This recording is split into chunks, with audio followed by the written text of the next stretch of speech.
What is going on YouTube, and welcome back to the channel. Today I'm going to be breaking down 3 takeaways that we've learned so far in the 2023 NBA playoffs now that the playoffs are halfway done. So if you guys do enjoy the video, please do smash that like and subscribe button. I would really appreciate it, as I am on the road to 1,000 subscribers right now. And stay tuned for part 2, as I got that coming out in the next few days as well. Look, without further ado, let's get right into it. First and foremost, the Lakers. We have learnt that LeBron and AD, with the competent, half-decent supporting cast, is a championship contending team. If you look at where they are right now, they're up 3-2 against the Golden State Warriors. Game 7 is tomorrow, or today, for all you American folks out there watching. Game 7's today. They're up 3-2, and realistically, LeBron has had an underwhelming playoff performance so far, right? And that's largely due to his foot injury. But the Lakers are where they are because they've had a lot of guys stepping up when needed. You've had guys like Rui Hachimura, Dennis Schroeder, D'Angelo Russell, Austin Reeves, Lonnie Walker IV, all having big games and timely big games. And the fact of the matter is, LeBron and AD, they don't have to drop 30 or 40 points a piece just to struggle their way into a victory. They don't have to do that anymore. And that's what makes the Lakers so deadly. And, you know, I was conveying this message right before the playoffs began when I gave my playoff predictions, and I was getting flamed in the comments section for saying the Lakers would beat the Grizzlies and then the Lakers would beat the Warriors. Now, obviously, the Lakers haven't beaten the Warriors, but it would be a generational choke job if they do end up losing. So, look, I'm going to assume they're going to win, so we'll wait and find out what happens. This could age pretty poorly. Fuck, I don't know. But, yeah, look, you look ahead as well. Next season, they've got the bird rights to Austin Reeves and D'Angelo Russell, who are both free agents, so you can probably bet that they're going to come back. And they still got a lot of their key guys remaining on the team for next season, like Vando and Rui Hachimura as well. And so, you look at it that way, they can still keep building and improving on what is the best supporting cast they've had since the bubble. You know, obviously you got guys that are probably on their way out, you know, guys like Schroeder, Troy Brown Jr., Lonnie Walker IV, who have outplayed their contracts. But the Lakers do have a few bargaining chips as well. You know, they have some assets. They still got their 2029 first round pick. They've still got Malik Beasley and Mo Bama's contracts. Like, yes, they're overpaid and they're not very good. We all know that. But their contracts at $16 million and $10 million respectively are very movable assets that you can use to match a larger trade. So you still got that going on for them. And then in free agency, they still got the taxpayers mid-level exception that they can use, which they used last season to sign Lonnie Walker. So they can definitely still sign some impactful pieces. So look, I think overall, if the playoffs have taught us anything, it's that LeBron and AD, with the competent supporting cast, they're still very much championship contending teams. You know, people didn't believe it just because it was a mid-season acquisition, if you will, in the trade deadline. But look, they're proving everyone wrong. My second key takeaway is that Jimmy Butler, with any half-decent supporting cast, is a championship contending team at the absolute worst. Perhaps most likely a championship team. You look, obviously, credit to the Heat for being where they are right now, but let's be real here. No one expected them to get past the Bucks in the opening round, let alone in 5 games, man. Obviously, huge credit to Eric Spoelstra and the coaching staff, and obviously huge credit to, you know, the role players stepping up in the absence of Tyler Hero and Victor Oladipo, and obviously Jimmy himself, you know, being stupidly locked in, as he says, right? But I look at this Heat team and the roster construction, and I can't help but think, what if they put a better team around Jimmy? Because right now, they don't have, I think outside of Jimmy, they have one NBA starter caliber player on a contending team, that is, which is Bam. You know, you could argue Tyler Hero, but I think right now he's more of a backup combo guard on a championship contending team. Now, you also go back to, you know, this has been an issue with the Heat the past few seasons. You go back to that 2020 team which made the finals in the bubble. They were starting Kendrick Nunn, Duncan Robinson, and Myers Leonard for the majority of the season. 2 of those guys are riding the bench. Myers Leonard, I think he signed a 10-day contract and he's out of the league right now, right?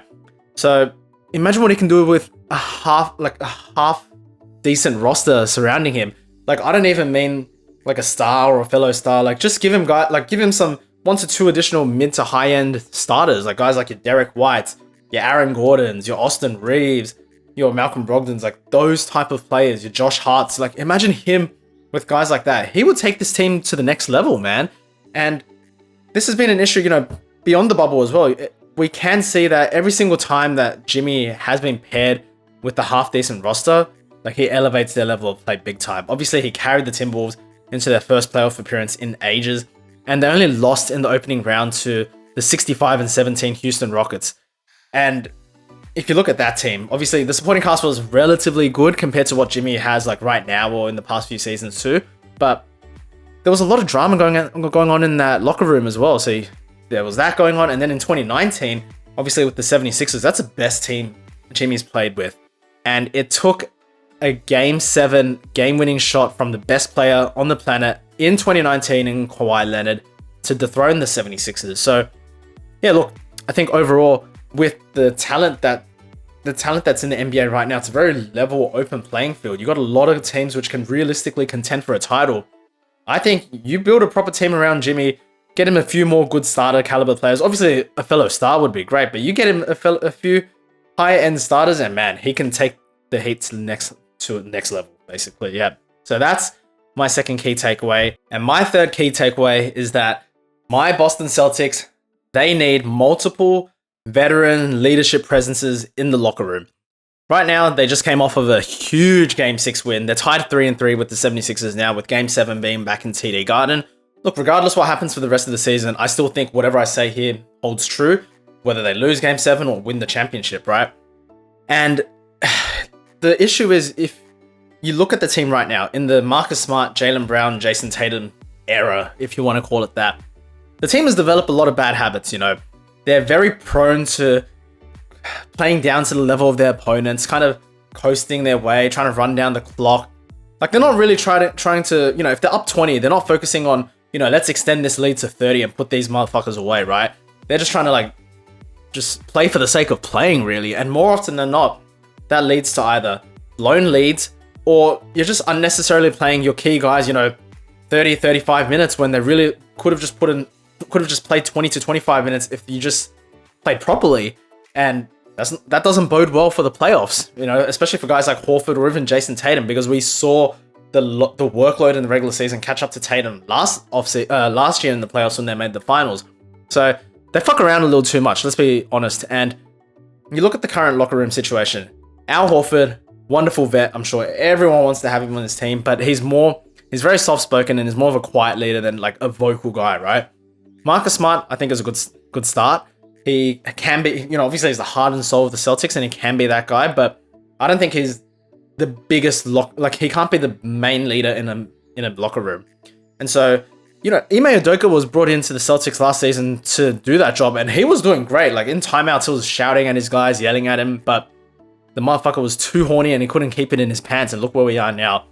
Joe Mazzulla, look, I have a lot to critique about him. I think he's a good guy. I don't think he's a championship level coach right now, but obviously with the talent that his roster has, he's obviously more than capable of taking them to the championship, just like Doc Rivers took the 08 Celtics to the championship. But I think what the Celtics lack and what they need is discipline, veterans, and guys who just have experience. And I think that can come in two forms. I don't think it's going to fix everything, but if you're going to put a band-aid over it and make things as good as you can, this is what I would do. I would hire multiple experienced assistant coaches to pair alongside Joe Mazzulla. You know, guys like your Mike D'Antoni's, Kenny Atkinson, Dave Yeagers, like those kind of guys, Frank Vogel's, those type of experienced guys. Put them on the leadership team as well so that they can coach the guys too.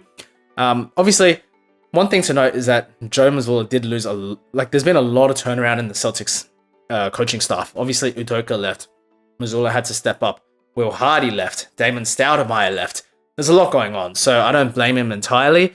And then secondly, you need to add some grizzled veterans who, you know, like the PJ Tucker type of guys who will just, or even Udonis Haslem, man. I know that guy's a meme, but hey, I wouldn't mind having him on the Celtics for the rest of this series and for the rest of the playoffs just to fucking yell at Tatum and Brown when they're playing like a bunch of pussies. So that's how I would put it. That's my third key takeaway, regardless of what happens. So there you have it, 3 key takeaways. I've got 3 more coming up in a part 2, so if you guys do enjoy the video, like, subscribe, do all that good stuff, and stay tuned for part 2. Thank you guys very much for watching, and I'll see you in the next one.